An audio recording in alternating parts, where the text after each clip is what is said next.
Chief of defence forces field marshal Syed Asim Munir نے واضح پیغام دیتے ہوئے کہا ہے کہ بھارت کسی بھی خود فریبی کا شکار نہ رہے. اگر پاکستان کی خود مختاری کو آزمایا گیا تو اگلی بار جواب پہلے سے زیادہ برق رفتار اور شدید ہوگا. فیلڈ مارشل سید عاصم منیر کا تازہ بیان محض ایک وارننگ نہیں ہے، یہ خطے کی بدلتی ہوئی جیوگرافیکل حقیقتوں کی بازگشت بھی ہے، کیونکہ بھارت کی جانب سے مسلسل ہی ہم دیکھ رہے ہیں کہ سخت بیانات اور سرحدی چھیڑ چھاڑ اور خود ساختہ فتح کے بیانیے پیش کیے جا رہے ہیں، جس کے پس منظر میں فیلڈ مارشل نے واضح پیغام یہ دے دیا ہے کہ کسی بھی چھیڑخانی کو برداشت نہیں کیا جائے گا. جی ہاں، اور فیلڈ مارشل نے یہ بھی واضح کر دیا ہے کہ پاکستان کی تینوں یعنی کہ بحری، بری اور فضائی افواج اپنی انفرادیت اور فورس اسٹرکچر برقرار رکھتے ہوئے ایک متحد کمان میں کام کریں گی. یہ فیصلہ روایتی جنگ سے ہٹ کر سائبر، ہائبرڈ اور ملٹی ڈومین خطرات کو دیکھتے ہوئے کیا گیا ہے. بھارتی میڈیا کے پروپیگنڈے، سیاست میں پاکستان کارڈ کے استعمال اور بار بار اشتعال انگیزی کے پس منظر میں یہ یاد دہانی بھی ضروری ہے کہ پاکستان کا تصور ناقابل تسخیر ہے اور اس کی حفاظت ایمان، عزم اور متحد قوم نے کر رکھی ہے. تو یہ پہلی بار نہیں ہے جب سے ہم نے دیکھا کہ مس ایڈونچر کی کوشش بھارت کی جانب سے کی گئی. اس بات سے ہم دیکھ رہے ہیں کہ وہ چھیڑ خانیاں کیے جا رہا ہے اور ایسے میں جو پیغام اشتعال دکھانے والے کیے جا رہے تھے اس کا جواب ضروری تھا. Doctor Maryam Fatima security expert ہمارے ساتھ موجود ہے. ڈاکٹر مریم بہت بہت شکریہ. Very good morning to you. It's wonderful to have you on the show. یہ جو کل ایک بیان آیا تھا, I think it is well timed, it was very much needed, and I think یہ پہلی دفعہ نہیں ہونے جا رہا کہ جب کوئی بھی چپکلش کی آغاز جو ہے وہ بھارت کرے اور اس کے بعد جب ان کو ہار ہو جائے اس کے بعد وہ کوشش کرتے ایک بیانیہ بلڈ کرنے کی کہ ہم نے جیت حاصل کر لی ہے, اور پھر ہم دیکھتے ہیں کہ بارڈر پار سے مسلسل کوشش کی جا رہی ہوتی ہے کہ کوئی پرووکیشن ہو سکے. Thank you for having me on your show, and good morning to all of you as well. I'm very pleased to be with you. I would like to begin with a few important points. بہت اہم اور بنیادی باتیں سارے جو ابھی recent developments ہوئی ہیں کہ ہر جو وار ہوتی ہے it actually has a few lessons for the military. تو جو ابھی جھڑپ ہوئی 2025 میں مئی کے مہینے میں انڈیا کے ساتھ, اس کے آفٹر میتھ میں ہماری جو ملٹری ہائی کمانڈ ہے انہوں نے بھی فیل کیا, پولیٹیکل ہائی کمانڈ نے بھی فیل کیا کہ there is a requirement of a more synergetic جو ہے ہمارے لیے synergetic ہونا چاہیے. ملٹری ڈاکٹرنس کے اوپر جو ہے وہ یونیفیکیشن ہونی چاہیے, اور اس کے علاوہ چونکہ ہم ملٹی ڈومین وارفیئر کے ایرا میں انٹر ہو گئے ہیں تو اس لیے جو ہے ہمارے پاس جو کانفلکٹ تھیٹر ہے اس کی فل اسپیکٹرم ویزیبلٹی ہونی چاہیے.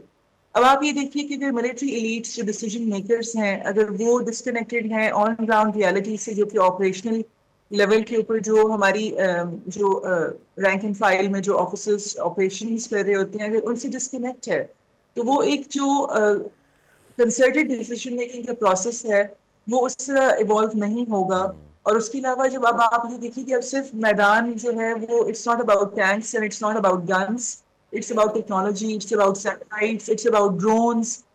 چیزیں بہت زیادہ ایوالو کر گئی اور ہمارے مین ٹو مین فائٹ سے زیادہ جو ہے اب ٹیکنالوجیکل ایڈوانسمنٹ جو ہے وہ ایک پرائم پیوٹ کے طور پہ ہمیں نظر آتی ہے. اب جو ہماری ساری ملٹری امپیریٹیوز تھے اس کی پیش نظر جو ہے ڈیولپمنٹ ہوئی ہے اس آفس کی, اس کی طرف اس کی وجہ سے ایک جو بہت زیادہ اہم میسج کنوے ہوتا ہے وہ یہ ہوتا ہے کہ now the military responses will be more coordinated, more synergetic and more advanced. کیونکہ ہماری جو synergy ہے وہ ڈیولپ ہو گئی ہے. اگر آپ کو بتاؤں ہمارے تھنکرز کی پرسپیکٹو میں جن کی رائٹرز کی ہم نے کتابیں پڑھی ہوئی ہیں سول ملٹری ریلیشن شپس کے اوپر, اس میں ایک بہت بڑے رائٹر ہیں جینوویٹس اور ایک اور رائٹر ہے سیموئل ہنٹنگٹن. انہوں نے بھی ہمیشہ اپنی بکس میں اسی کے اوپر ایمفسائز کیا ہے that there should be one unified military command جس کو سول گورنمنٹ سے جو ہے ڈیل کرنا چاہیے تاکہ ون ملٹری وائس جو ہے وہ سول گورنمنٹ کو جو ہے پہنچے اور اس کے اوپر ڈیسیجن میکنگ کا ایک انرچڈ پروسیس ہو. So keeping in mind all of these ground realities, this office has been developed.